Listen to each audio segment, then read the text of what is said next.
Dan hari ini banyak orang bertanya, Kang Deddy kenapa sih kekeh nggak mau rapat di hotel-hotel untuk para pejabatnya dan para pegawainya?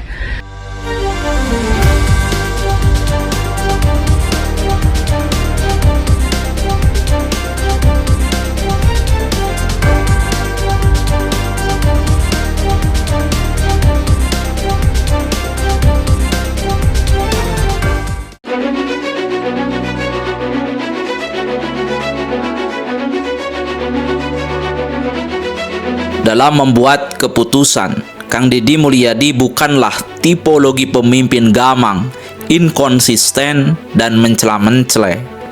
Kang Deddy Mulyadi membuat keputusan soal kebijakan publik secara matang dan konsisten. Hal itu dapat dilihat, salah satunya soal rapat di hotel. Meski Mendagri memutuskan melakukan relaksasi soal kegiatan di hotel, Kang Deddy Mulyadi dengan tegas dan konsisten tetap meminta bupati atau wali kota di Jawa Barat untuk tidak rapat di hotel. Kang Deddy Mulyadi melihat bahwa substansi rapat dan pertemuan itu tidak memerlukan ruang-ruang yang menggerus anggaran negara.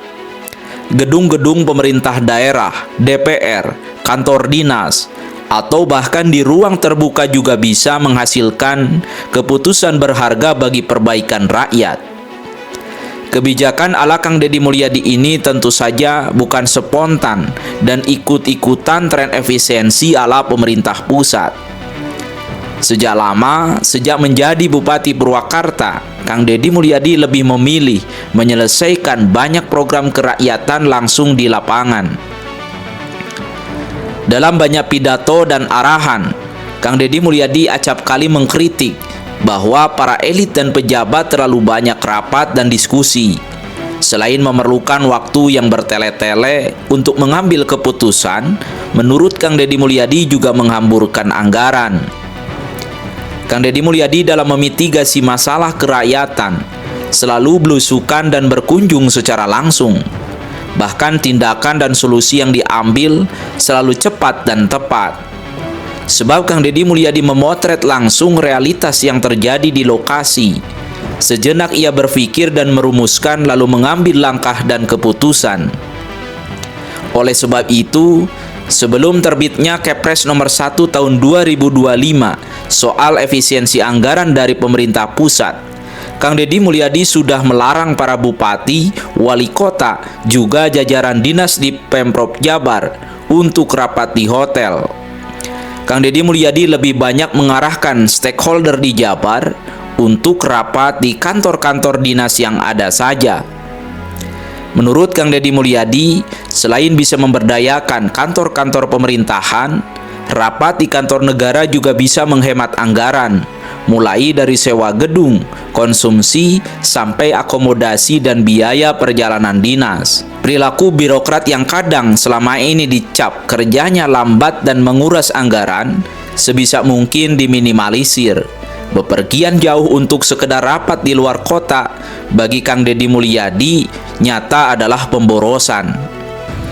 Padahal menurut Gubernur Jawa Barat ini, masih banyak program kerakyatan yang harus segera diselesaikan, mulai soal infrastruktur, lingkungan, irigasi, rumah warga miskin, pengangguran, kemiskinan, pendidikan, dan problem sosial lainnya juga yang harus segera ditangani dan diselesaikan. Pasca dilantik menjadi Gubernur Jabar, Kang Deddy Mulyadi mendapati banyak anggaran dalam nomenklaturnya copy paste. Setiap tahun, mata anggaran pemerintah itu ya isinya rapat, perjalanan dinas, studi banding, seminar, diskusi, dan program-program tidak penting.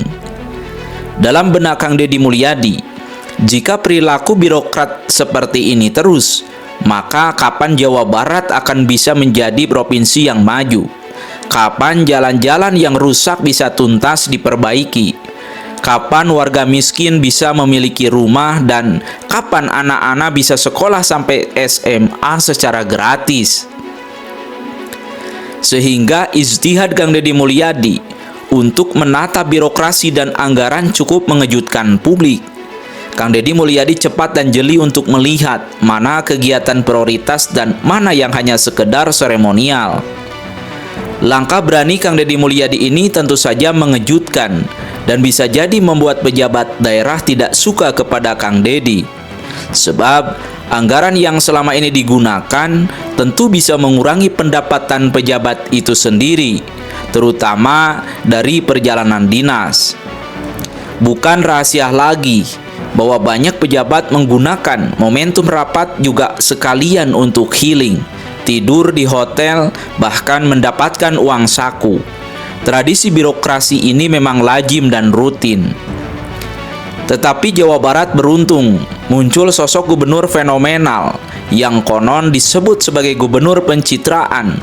Padahal banyak kebijakan hebat KDM justru ditentang dan tidak disukai sebagian publik.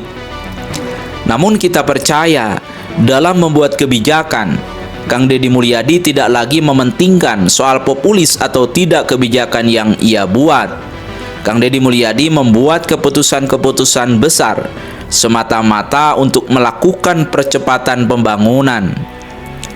Oleh sebab itu, saat arah kebijakan Kementerian Dalam Negeri mulai oleng dan inkonsisten, Kang Deddy Mulyadi tetap berpegang teguh pada prinsip awal bahwa uang negara harus digunakan dengan skala prioritas. Kang Deddy Mulyadi tetap meminta kepala daerah di Jawa Barat untuk tidak rapat atau berkegiatan di hotel, sebab substansi kegiatan selama ini di hotel bisa dilakukan di mana saja, termasuk di gedung-gedung pemerintahan. Jika Mendagri mulai goyah oleh desakan perhimpunan hotel dengan embel-embel sepi pendapatan sampai mem-PHK karyawannya, tentu masih bisa dicarikan solusinya. Toh menurut PHRI, dampak yang terbesar dirasakan justru bukan dari daerah-daerah, tetapi dari pemerintahan pusat. Assalamualaikum, Sampurasun, Wilujeng Enjing, wargi Jabar. Semoga sehat selalu seluruh warganet dimanapun berada. Terima kasih ya. Selamat bermalam minggu. Hari ini di rumah nih. Malam pulangnya jam 2 dari Kerawang. Susah kalau pulang kegiatan itu di jalannya itu harus melewati histeria orang. Terima kasih pada seluruh warga yang begitu mencintai apa yang saya kerjakan. Dan hari ini banyak orang bertanya, Kang Deddy, kenapa sih kekeh nggak mau rapat di hotel-hotel untuk para pejabatnya dan para pegawainya? Kita tahu ya, Provinsi Jawa Barat itu terhampar kabupaten kota. Kabupaten kotanya ada yang besar, ada yang kecil. Dan kemudian siapakah sih yang harus mendapat perhatian utama di Jawa Barat itu adalah daerah-daerah yang fiskalnya sangat rendah. Fiskalnya sangat rendah bagaimana? Pendapatan daerahnya kecil, habis untuk gaji pegawai. Bahkan Kabupaten Pangandaran kasihan banget tuh sama ibu bupatinya. Kalau ketemu saya selalu nangis.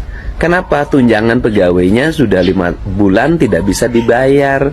Karena kemampuan anggarannya sudah sangat terbatas dan harus dicari solusi. Ibu bupatinya sudah ke Jakarta kemana-mana untuk cari solusi. Dan saya juga lagi memikirkan untuk menyelesaikan. Nah, problemnya apa?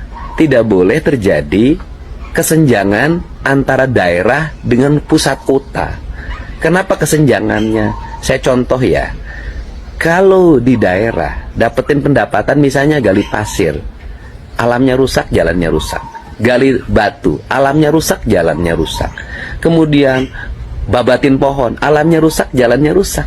Pendapatannya ya segitu-gitu juga, ditambah nggak pernah jujur tuh ngitung pendapatan pajaknya. Tetapi di pusat kota yang hotelnya banyak, mereka mendapatkan uang itu relatif besar dengan turis segala macam, itu tinggi. Setelah itu tidak ada kerusakan apapun. Beda dengan orang desa. Nah, pertanyaannya adalah, apakah kabupaten-kabupaten yang fiskalnya rendah, yang sekolahnya masih pada jelek, irigasinya jelek, jalan-jalannya jelek, puskesmasnya jelek, kemudian BPJS-nya belum terbayar, kemudian sanitasi lingkungannya masih buruk, kemudian apalagi tingkat pendapatan per kapitanya masih rendah, kemiskinannya tinggi, rakyatnya terlibat pinjol, kemudian bank emok, dan berbagai ragam lagi, mau uang yang dikumpul-kumpulin dari pajak itu dibuat untuk kegiatan rapat-rapat di hotel di kota besar. Bintang 1, bintang 2, bintang 3. Karena rata-rata pejabat nggak mau rapat di hotel melati.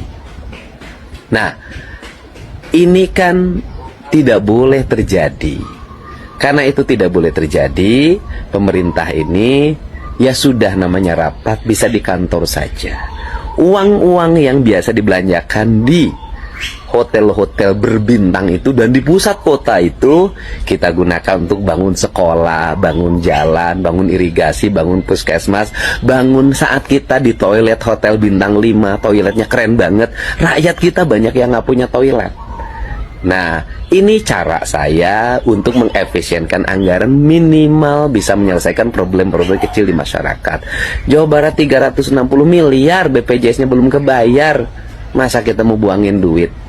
Ya, untuk itu saya mohon maaf menjadi gubernur yang kekeh pada sikap-sikap saya demi kebaikan masyarakat. Dan saya pun mengajak para bupati, wali kota di seluruh Jawa Barat yang belum kaya-kaya amat, ia ngeluh-ngeluh ke saya karena dana fiskal daerahnya rendah. Yuk kita efisien.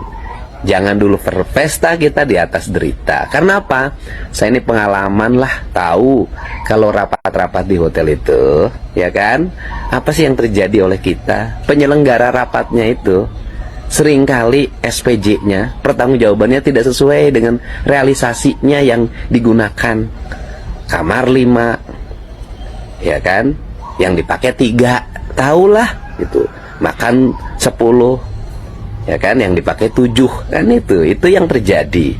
Nah, untuk itu mari kita bersama-sama mengefisienkan anggaran negara ini, khususnya para bupati wali kota di seluruh Jawa Barat, khususnya Pemprov Jabar, untuk kepentingan rakyat Jawa Barat dan untuk kemajuan daerahnya masing-masing. Jangan buang uang di satu daerah ke tempat lain, buanglah uang di tempat daerah itu berada. Karena rakyat kita berkeringat bayar pajak, ingin daerahnya maju.